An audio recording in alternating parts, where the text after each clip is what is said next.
a top-secret aviation program. They will neither confirm nor deny the existence of records Funded by a mysterious money trail. There was a lot of thought into how we're going to hide the various pots of money. Could revolutionize flight. Do you think that you'll see manned hypersonic flight in your lifetime? Oh, yeah. And unleash a new lethal technology. Extremely high speeds, Mach 5, 6. That would make these cruise missiles almost impossible to defend against. 09 firm, we have splash. Stand by for PDA. Every year, more than $90 billion is allocated to clandestine government programs, collectively called the Black Budget. Each individual operation is a black file. I'm Mike Baker. As a covert CIA operations officer for over a decade and a half, I supervised missions around the globe.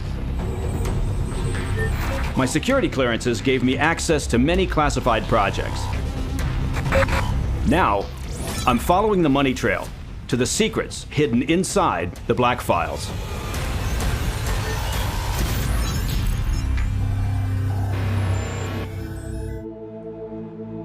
Los Angeles, 1991.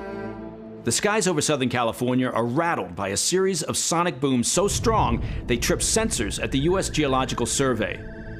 The booms are followed by multiple reports of unusual contrails, bizarre radio transmissions, and an incredible sighting of a mysterious craft. in 1990, a year before the sonic booms, an aviation journalist studying a 1985 Department of Defense budget comes across an unusual line item. $455 million earmarked for a black aircraft production called Project Aurora. Rumors and speculation are rampant. Is Aurora connected to whatever caused the sonic booms? A classified aviation project? A top secret weapons system? Or something else?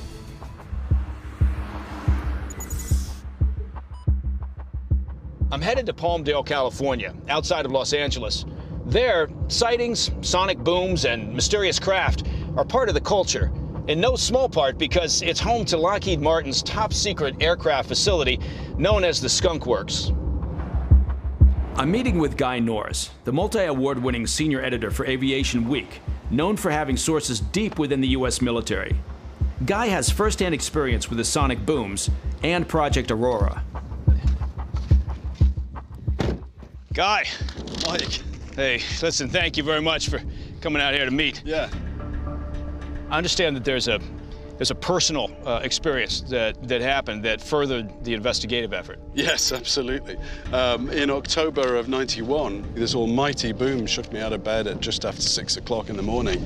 I ran to the window expecting to see a car crash or something on the street right outside, and there was nothing, and it was literally a skyquake. That's how it was described.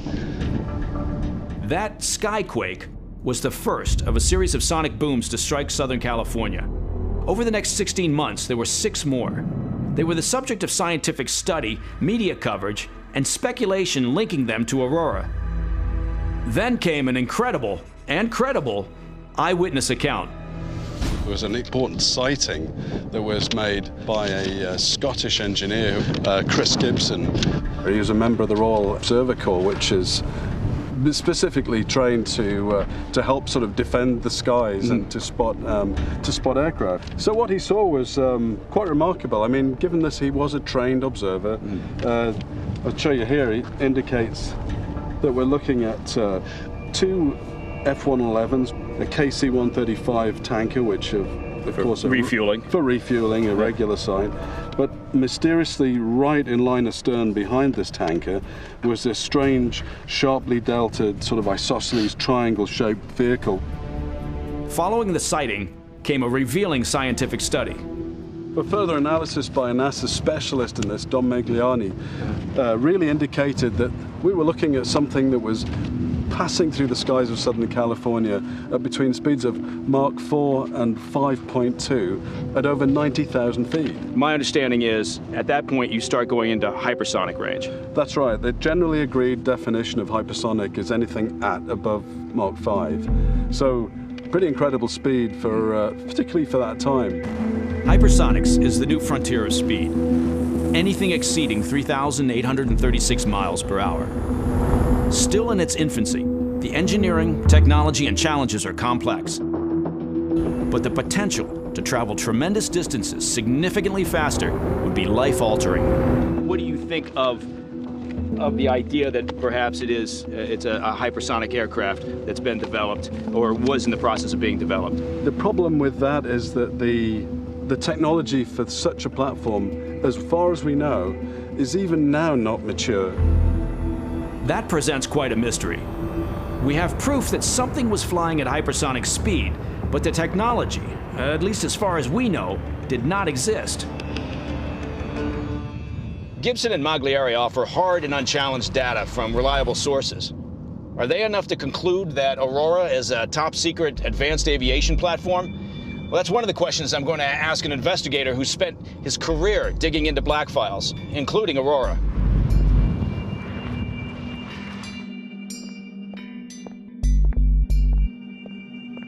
John. Hey, Mike. It's good to see you. See you too. This is very perplexing. Yes. I asked the Air Force for everything, and they gave me what's called a GLOMAR response, which means they will neither confirm nor deny the existence of records pertaining to the Aurora. This program element ID number allows me as an investigator to go after it under the FOIA and say, I know the program exists, here's the program element ID number, and here's black and white proof it exists. So what did you find out? One particular memorandum that was sent through the Pentagon, in the first paragraph, they say that they didn't find any records. Number 2 says, this is a special access program. Access will be granted on a strict need-to-know basis only. What does that tell you? The program exists and it's highly classified. Right. That means item number 1 can't be true. No, they've contradicted themselves. That's right. In the same all document. In the same document. Right. In my opinion, Aurora or an Aurora-like project absolutely was implemented, built, and is probably flying today.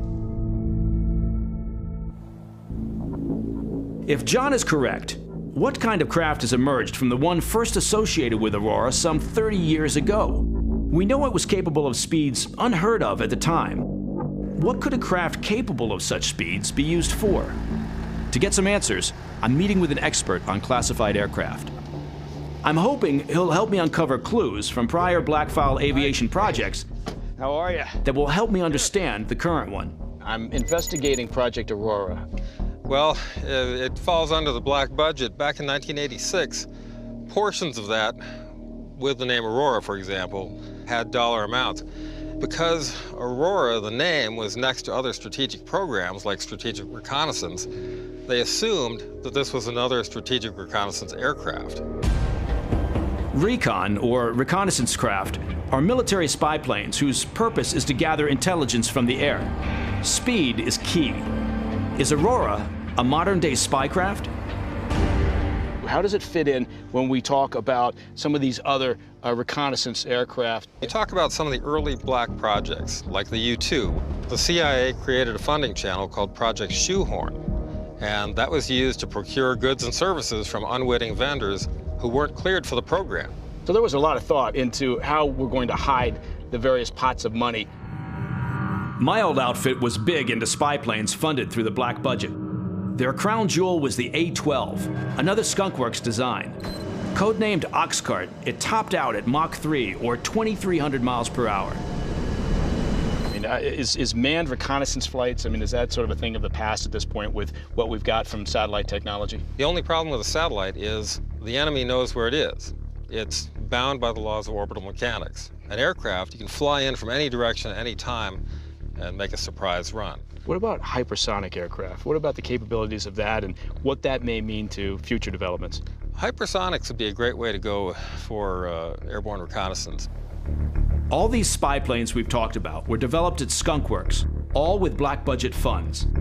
Each appears to be another step towards attaining hypersonic speed, Mach 5 times the speed of sound. Maybe Aurora is a code name not for just one craft, but for funding increasingly advanced aviation. One person who should know is a former head of aviation black budgets, and one of the few men who knows what it's like to fly the most advanced reconnaissance aircraft ever developed. I'm on my way to see him now.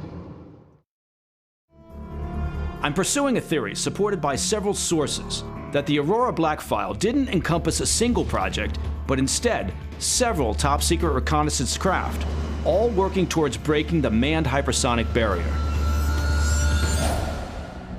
Inside the Marchfield Air Museum in Riverside, California, are some of the most top-secret, record-breaking aircraft in American history. This is where I get to talk spy to spy with elite U.S. Air Force pilot Colonel Buzz Carpenter. Now, Buzz has over 60 operational missions flown in the legendary SR-71 Blackbird. The Blackbird is a Black Project spycraft that holds the world record for an air-breathing manned plane, Mach 3.3, or 2,200 miles per hour. Colonel, Well, welcome. Mike, to have you here. pleasure to meet you, sir. Over 60 missions in the Blackbird. That's correct. I accrued about 777 hours and got the privilege to fly this airplane over 200 times. I know something about spying, and I know you can't talk about a lot here, but how important was the Blackbird in terms of the collection of intelligence? 6 presidents used this during crisis situations because they knew when they sent us out, we could keep our track within about 300 feet of what they had designated. We could collect multiple forms of intelligence, and we always came back.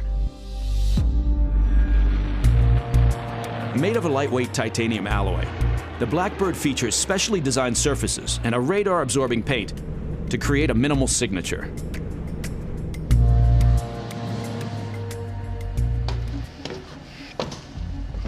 You see here how small the cockpit is. The faster you went in the airplane, the more sensitive the airplane became. 3.2 was our normal top speed, but if you felt threatened, you were fully authorized to accelerate to 3.3. That's 2,500 miles per hour. Fast, but shy of the hypersonic threshold of 3,800 miles per hour. As a black budget manager, was Buzz aware of Project Aurora and the push for hypersonic flight? Colonel, you ran the black budget for Blackbird 117 B2. Project Aurora, what can you tell me about that? Project Aurora is very interesting.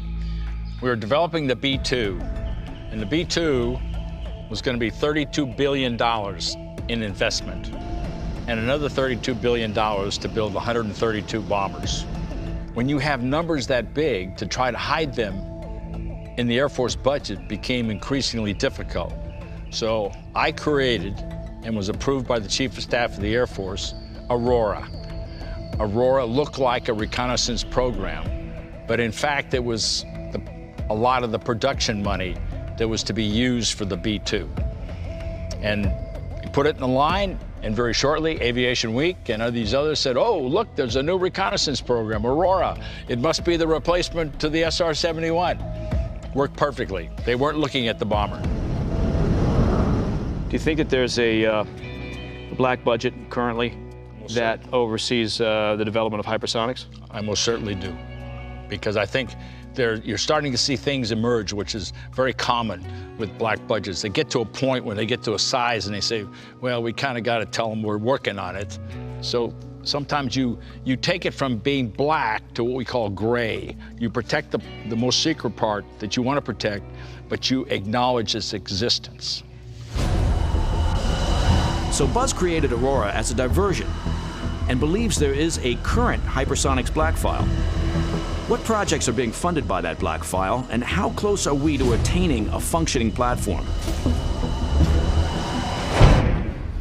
Now, I'm no rocket scientist, so to learn more about this black budget funded technology, I'm going to turn to one of the smartest people I know, Ben McGee. Ben, you know, I've been digging into Project Aurora, right? Yes. Which seems to be the U.S. government's efforts related to manned hypersonic aircraft. Gotcha. Which seems to be incredibly difficult to do. Well, yeah. And I'm wondering why. There's a real difference between, it's not semantic to say supersonic and then hypersonic. Hypersonic is many, many times the speed of sound. Now, the only things that we have that do that, we're talking rockets, one research aircraft that's gotten that far, that fast. And spacecraft reach that when you're leaving the atmosphere and then when you come back. But flying through the atmosphere that fast is difficult because of the physics. So what happens when you travel many, many times the speed of sound is you've got shock waves interacting with the atmosphere that are compromising not only your ability to keep generating lift, but they're also compromising the integrity of the aircraft. And then you're hitting the atmosphere so hard that it superheats the air around the aircraft itself, just the act of striking it. We're not talking friction anymore, we're talking compression. So it superheats, it would melt most aircraft that we actually, out of normal materials we'd make an aircraft out of. So you're talking materials, you're talking heat, you're talking stability issues? Yeah, everything. I mean, you've just described flight. Okay, so yes, everything about getting something to fly that fast through the air is different and difficult. But this is a very abstract way to describe it, so let me you probably judge that from the glassy look in my eye. But, yes, I've noticed. Yeah, you always have a way to explain things. Yeah, well, I've got an idea that I can, instead of just telling you what I mean, I could show you. So why don't you meet me here, and I'll show you what I mean, okay? Okay.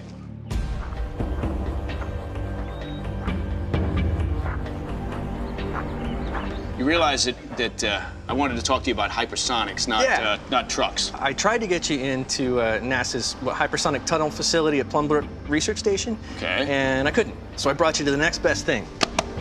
A truck. Not just any truck, a diesel truck. Huh? Yeah? Okay, just to remind you, we're talking hypersonic aircraft. Yes. Right? This is a diesel truck. Yes. Okay. Marry the two. All right. Well, all right. Let me turn this thing off. All right. So I haven't lost my mind. There's a specific reason I brought you to a diesel truck.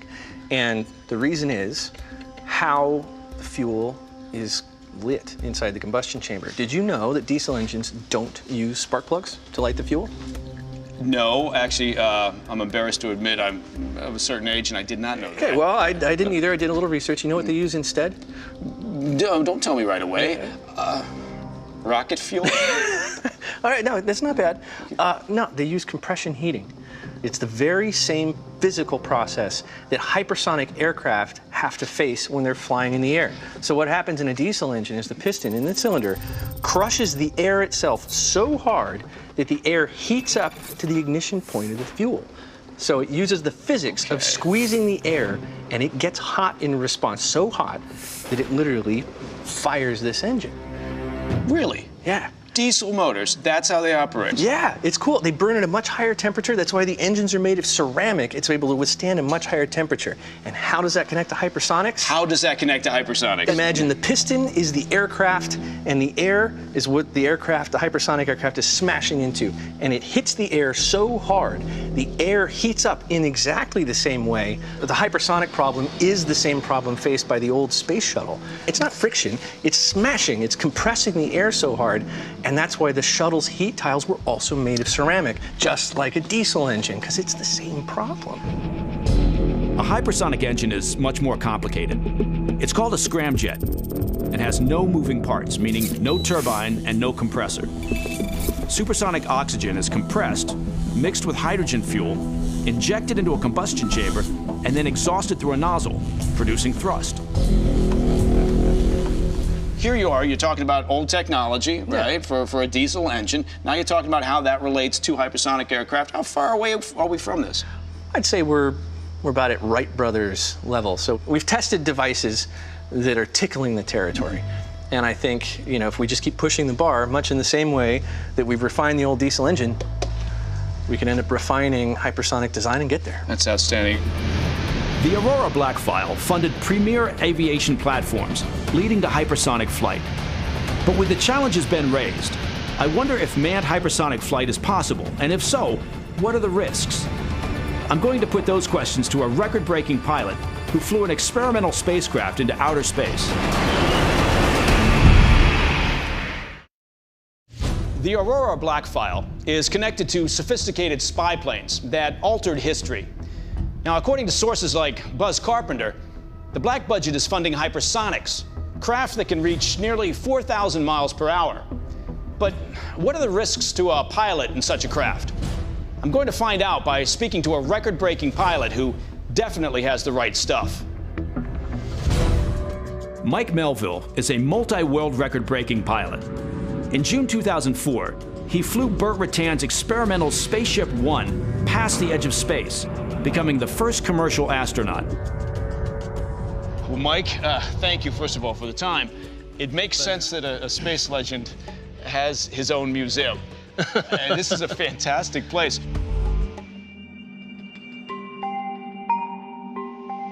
Now, you ran a lot of tests, but the first official flight that you did with Spaceship One, what was that like as you were getting ready to take off? What about the unknowns? It was pretty scary, frankly, you know. I mean, I really didn't know if it would fly the way Burt said it would, but it did. And, you know, my first words out of my mouth after I dropped off and pushed the controls and wiggled them, I said, "It flies great, we're in good shape." And from there on, I went into a straight down dive, went to as fast as I could go straight down, and then I put 6 Gs on the airplane to make sure the wing would hold together. Okay, now I know that's what a test pilot does, but talk to me about the mentality of saying, now I'm going to put it in as steep a dive as I can, and then come back to see if the wings hold together. Well, that was on the cards, you know. We discuss what we're going to do in flight. It's all typed out, and I do each step of it regardless of what happens. You know, a test pilot sometimes doesn't make it. Fortunately for me, I made it every single time. Powered by hybrid rocket motors, Spaceship One reached Mach 3.4, or 2,600 miles per hour, faster than the SR-71 Blackbird and edging closer to hypersonic speed. It was Mike's first time flying that fast, and his first time experiencing the effects of high-speed flight. What your body's doing, what it feels like. Well, first of all, there's a lot of thrust on your body. You know, you're looking at 3 or 4 Gs, you know, which is 4 times my weight. So I weighed over 1,000 pounds. That was a horrible feeling for me. You get a little tunnel vision because of the G forces, pulling the blood away from your eyes. And you can't talk, you can't breathe. You're really struggling with it. And also you're trying to maintain control. And you're trying to fly the airplane as well. Flying near hypersonic speed also places extreme stress on the craft. Any unexpected or sudden movement can threaten both the vehicle and the pilot. Yeah, on the second flight to space, at very high speed, 2.65 or 2.7 Mach, the airplane suddenly did a snap roll. This is a very fast, very ugly maneuver that really shakes up your body. But it continued to do that for 29 rolls until I got outside the atmosphere. When I got outside the atmosphere, I could fix it with the reaction control system that's built into the plane. What was that doing to your body? What was that doing in terms of your control? All your I could ability do to was stay just conscious? stare at the airspeed indicator and hope that I just didn't get seasick or something. But I don't know, I lucked out. You got to be doing things quickly. No, you know, back then I was a lot younger. I was only 63, I think, or 64. Oh, only 63? Yeah. Okay. With the technologies that are developing now, and based on all of your experience, do you think that you'll see manned hypersonic flight in your lifetime? Oh, yeah. No question about it. You do? Oh, yeah. Oh, yeah. There's no doubt about that. I mean... Would you like to be behind the stick on those? I really would. but at 78, 79 years old, it's a bit too late. Mike's experiences are both a profile in courage and a cautionary tale. Having black budget funds to push us to or beyond our limits of technology is a dangerous pursuit. I'm curious to get even a small taste of what those limits are. I've reached out to a military pilot who's agreed to take me beyond the normal parameters of flight. Earl. Mike, how you doing? I'm doing good, thanks, man. I'm doing very well, thank you. Thanks for coming out to fly with me. Well, you know, we had that chance to talk on the phone, and so, you know, I've been digging into black files related to hypersonic flight. And right now, I've been trying to understand the impact on the human body, right, from high-speed flying. What does that mean? Right? And what does it mean for the aircraft as well? The real challenges with manned hypersonic flight is if you introduce any kind of maneuvering. And today what we're going to do is we'll use this old technology of biplane. We're at the low end of the spectrum. We're not very fast. but we're very maneuverable, and that'll give us a taste of some of the challenges if you talk about maneuvering manned hypersonic flight. Okay, well, before I climb into this puppy, what should I know about that? About hitting 5 or 6 Gs in terms of the impact on the body? Well, if I pass out, you can fly us back. Oh, good, sure. That shouldn't be a problem. Okay. What you might feel is a little bit of dizziness as the blood drains out of your head. And in the worst case, maybe just a little bit of loss of vision as you lose your peripheral vision, because that part of your eye is very susceptible to blood loss. Okay.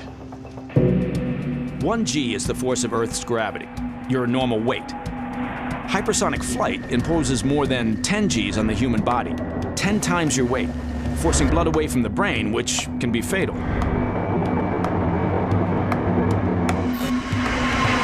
Earl spent nearly 30 years in the Marine Corps flying F-4s, F-5s, and F-18s. He retired as a colonel and has logged thousands of flight hours. I'm in good hands with him at the stick. So we're good to go. Good to go. Oh. All right. Earl's promised not to take me beyond 5 or 6 Gs, a fraction of the forces that would be felt in a hypersonic craft, but a lot more than I've ever experienced. Well, here goes nothing.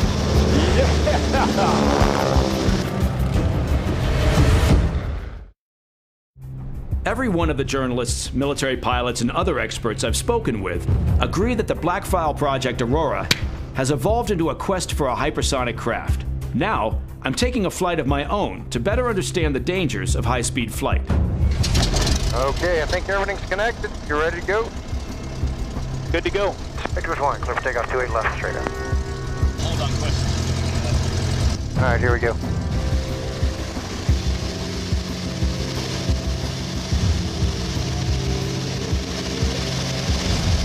Digging into the black file on hypersonic flight, it seems pretty clear that the holy grail is really manned hypersonic flight. Talk to me about why that's so difficult to achieve. Well, as you can see here, we're flying along at about 110 miles an hour at about 1,500 feet. And you can feel the forces, the aerodynamic forces from this open cockpit biplane. Now, if you imagine if we were going 4,000 miles an hour, the aerodynamic forces that are on the airplane, and that translates into the challenges for maneuvering manned hypersonic flight. It's okay if you're just going to do a straight line, but if you want to do any turning at all, then the amount of G's required is pretty significant. At that airspeed, actually you go so fast that you get to the point where the molecules begin to disassociate. At hypersonic speed, the air molecules around a craft break apart or dissociate, and/or pick up an electrical charge or ionize, creating a barrier between the airplane and the atmosphere. This produces enormous stress and friction, requiring complex engineering and design. What does it mean for the impact on the human body, on the pilot? As you increase the G, obviously you can increase the maneuvering performance. But after about 8 Gs, you start to approach the tolerances of human beings. All right, so we're just going to do some mild maneuvering here just to kind of give you an idea. I'm going to do a level turn. We'll probably hit about 2.5 to 3 Gs. So here's a little bit of a taste of what the G requirements will be. So here goes a hard turn left.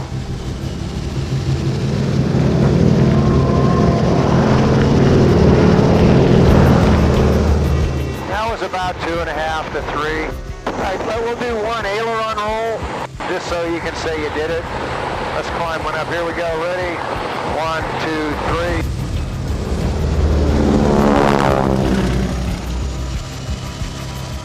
3. Yeah. How you feeling up front? Yeah, really good. This is fantastic. The feasibility of manned hypersonic aircraft at some point in our future. What do you think? I think that there's a great chance that both of us we'll see some sort of application of manned hypersonic flight in our lifetime.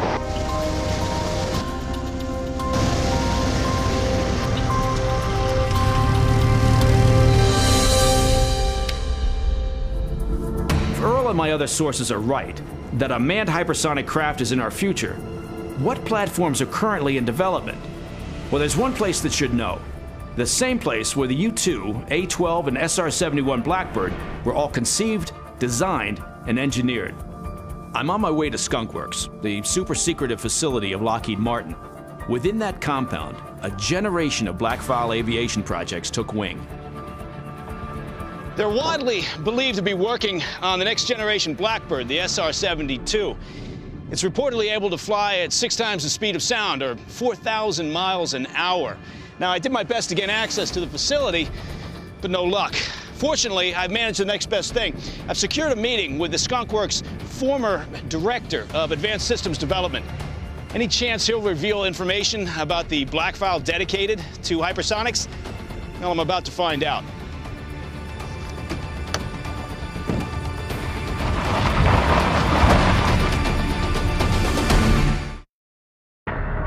The hunt for Project Aurora has led me to conclude that while the SR-71 is the last supersonic manned plane known to have flown safely, it's not going to be the last.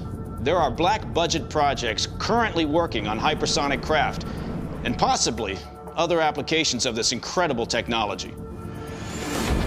Recently, Lockheed Martin announced its plan to develop a successor to the SR-71 Blackbird, the SR-72, purported to reach Mach 6.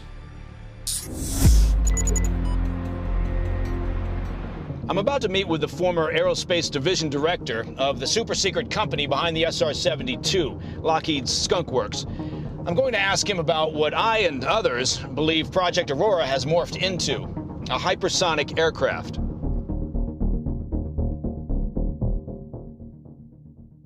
Steve, you are a director at the secretive Skunk Works. Right. What is the Skunk Works? The Skunk Works is a division of the Lockheed Martin Corporation that is tasked with, quite honestly, creating breakthroughs. What's it like to be inside there, working with those folks? I couldn't tell my wife what I did. I couldn't tell anybody what I did unless they were briefed on the program. The follow-on from the SR-71, there's been talk of the SR-72. To what degree has that been developed? Is it already operational? I mean, where are we with that? The Skunk Works doesn't talk very much about the SR-72. Is there a black budget that exists to help fund that process? I'm not going to discuss black budgets or any of the unacknowledged stuff that goes on in the classified world. Even so, given Steve's insights into aviation and the Skunk Works, I wonder if he believes a hypersonic platform is possible. That's a lot to ask from an airplane. Going hypersonic, 6 times the speed of sound, is a very, very difficult thing to do. I mean, the Blackbird going Mach 3 was a very tough thing to do. And going twice that speed squares the challenges that you have. It's not double the challenges. I never say something's impossible. And one of the things that I treasured about working at the Skunk Works is you just assumed something could be done. If they were given a challenge, you assumed it could be done, and you figured out how to go do it. Do you think that the U.S. is currently leading the way in terms of research for hypersonic craft? The U.S. certainly is starting to invest very heavy in hypersonic. I mean, you see Russia and China investing very heavily in hypersonics as well. So right now, it's a race. Mm-hmm. Would Skunk Works be heavily involved in that race? Skunk Works is heavily involved in that race right now. They are working a couple of the programs. Just between you and me, we're not going to show this to anybody, but can you tell me about those programs? No. Speaking with contacts at the Department of Defense, I've determined that the race Steve referenced is not for manned hypersonic craft, but for unmanned hypersonic missiles. The hypersonic black file is a modern-day arms race. I'm at the headquarters of one of the most respected global think tanks in the world, RAND Corporation in Santa Monica, California. RAND was created just after World War II by the Douglas Aircraft Company with the goal of providing nonpartisan research and analysis to the military. These folks, they possess decades of institutional knowledge, declassified information, and cutting-edge technology. And they're keenly following the developments of hypersonic craft. George, thank you very much, first of all, for taking the time. Oh, really thanks for taking time to talk to me. Hypersonic capability, what are we talking about? We're talking about 2 types of missiles. We're talking about what's called an hypersonic glide vehicle, which is unpowered. It's a glide vehicle, and also hypersonic cruise missiles, which are cruise missiles as we know them, but they go much, much faster. They go what's called hypersonic, at hypersonic speeds. Extremely high speeds, Mach 5, 6, or even 10 or so. And that would make these cruise missiles very destructive and almost impossible to defend against. Hypersonic cruise missiles are powered by scramjets, a highly advanced propulsion system that mixes compressed incoming supersonic oxygen with hydrogen. Hypersonic glide vehicles, or HGVs, are placed on rockets, launched, and then glide on top of the atmosphere. They're about 5 to 10 feet in length, weigh about 500 pounds, and are encased in materials like ceramic, carbon fiber composites, or nickel-chromium superalloys. Traveling at about a mile a second, the Russians could allegedly hit the Pentagon from a launch near Bermuda in 5 minutes. Do we have missile defense systems currently in the United States that are capable of defending against hypersonic missiles or hypersonic glide vehicles? No, we don't. We don't really have any, because our current system is designed to defend against ballistic missiles. Well, that's not a particularly comforting thought. When we talk about hypersonic missiles, are we talking about putting a traditional payload on there for delivery? So actually, a hypersonic missile is going so fast and is so accurate that you don't need to put any explosives on it. The energy, the kinetic energy within the vehicle, there's so much of it, it's flying so fast, then when it hits its target and it hits it accurately, it can cause a lot of damage. The missile's kinetic energy at the time of impact makes them powerful enough to penetrate any building material or armored plating with the force of 3 to 4 tons of TNT. Until recently, the Defense Department's total hypersonics budget was $100 million. Now, with a new focus on hypersonic missiles, it's $2.6 billion and projected to go up to $5 billion annually, making it one of the most expensive black file programs. Hypersonic missiles ready to fire in a few short years. And it all started with the Aurora black file. Are we on the cusp of a new nuclear storm? Or is there a different way forward? Imagine an enemy deciding to attack from, say, 1,000 miles away. Now imagine you've got 5 minutes or less to react. And you may not even see the missiles approach. That's the threat posed by hypersonic weapons. That's the threat we're facing, possibly in the immediate future.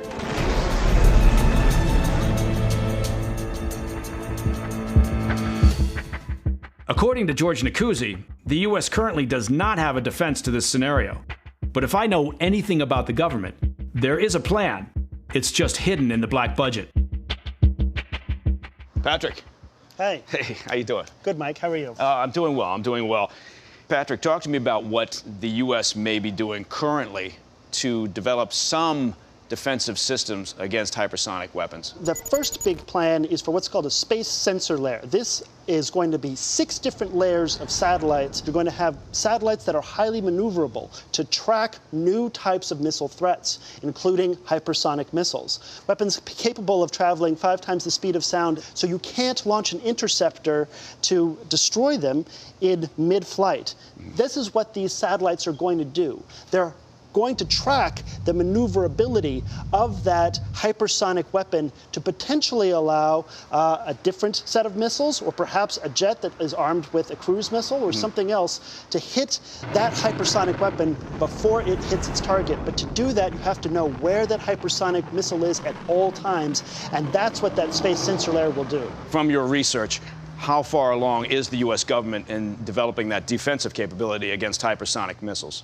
Well, we're moving ahead with the launch of a first layer of that space sensor layer, and there's a lot of investment going into putting that layer into space as quickly as possible. But right now, all of that is capable of doing is watching the missile. So actually intercepting it, that's going to be a much bigger challenge. So some of the potential techniques that the U.S. military might deploy to actually stop that missile includes placing weapons, possibly lasers or other types of missiles, on planes to hit it, or potentially placing lasers or other weapons on satellites to hit it from above. Some of these plans sound exactly like those of another black budget-funded series of projects, the ones for Space Force. Is the government preparing for hypersonic missiles to be a big part of any future conflict in space? And if so, could manned hypersonic craft be a part of that as well? Okay, in all your work, all your investigative efforts there, have you seen anything that tells you that Project Aurora still is in operation, still exists today? No, but at the same time, we do know that the Pentagon is interested in developing manned hypersonic flight in the year 2040. Do you think they're ahead of that timeline and they're just reporting this because that's what the government does in terms of timelines? Well, when they originally made those statements in 2016, the only thing that's changed in our hypersonic missile development program is that it is accelerated.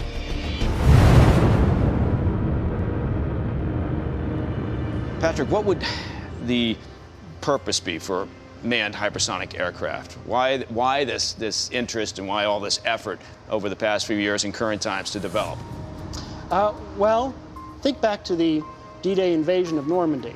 You had a ton of unpredictability about when it might be possible to put a handful of Marines on a beach.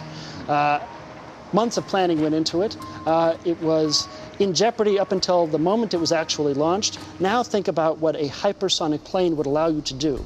You could load up a team of SEALs from Bahrain, potentially in Africa, potentially out of Germany, put them on a craft, and then put them behind enemy lines at any point that you chose, almost instantaneously within minutes, basically.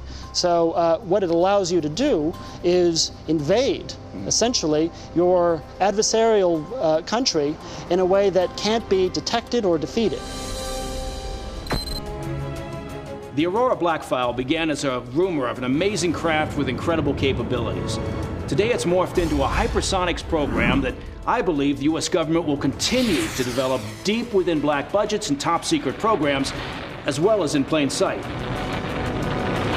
This Cold War 2.0 is escalating at hypersonic pace.